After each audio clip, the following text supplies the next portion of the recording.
I work the night shift at a warehouse a few miles from my home, and my schedule can vary, usually having me home between 4 and 6 in the morning. After an exhausting shift, all I could think about was getting into bed and passing out.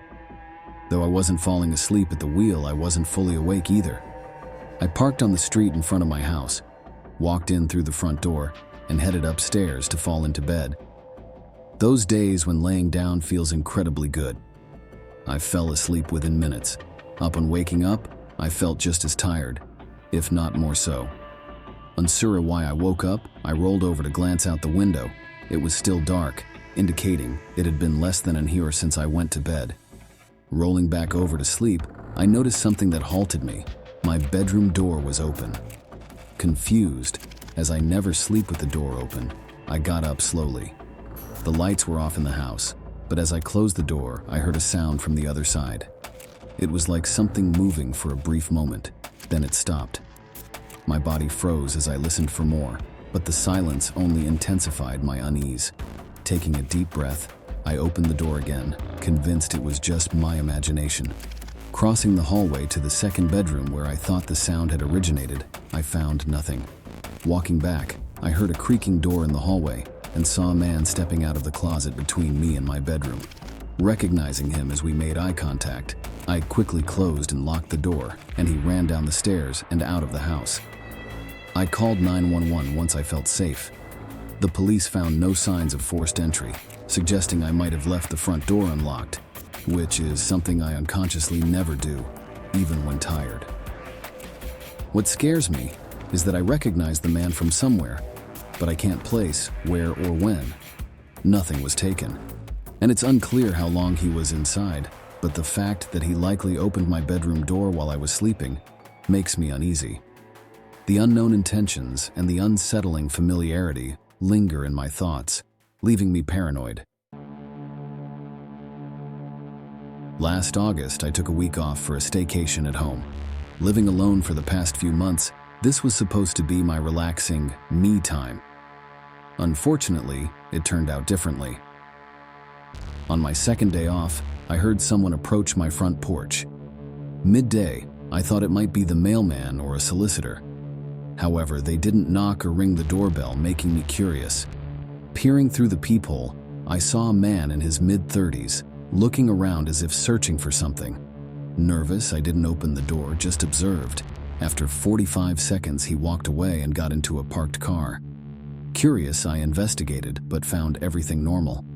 Later that night, during a movie, there was a knock at the door. It was the same man, now standing in front and asking for help with an elaborate story about his car breaking down. Recognizing it as a scam, I denied him, and he grew angry, banging on the door. I threatened to call the cops, and he hurried off but circled around the house.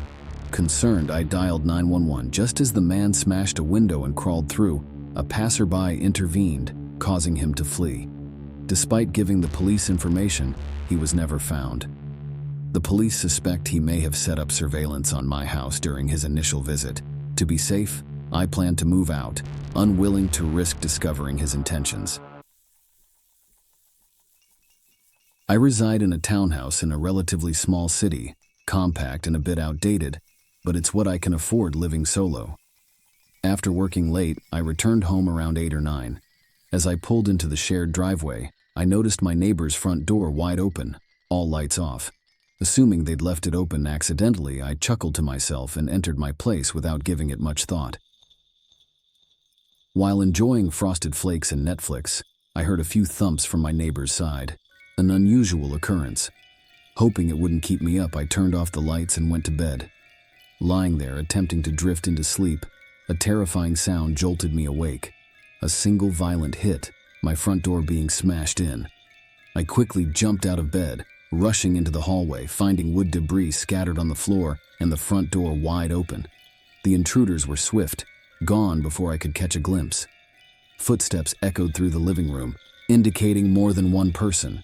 Attempting to retreat to my bedroom, a man ordered me to stop. Facing 2 large masked men in hoodies, one held a baseball bat, and the other a metal ramming tool used to breach the door. They shouted commands, forcing me to the ground. Fearing for my safety, I cooperated.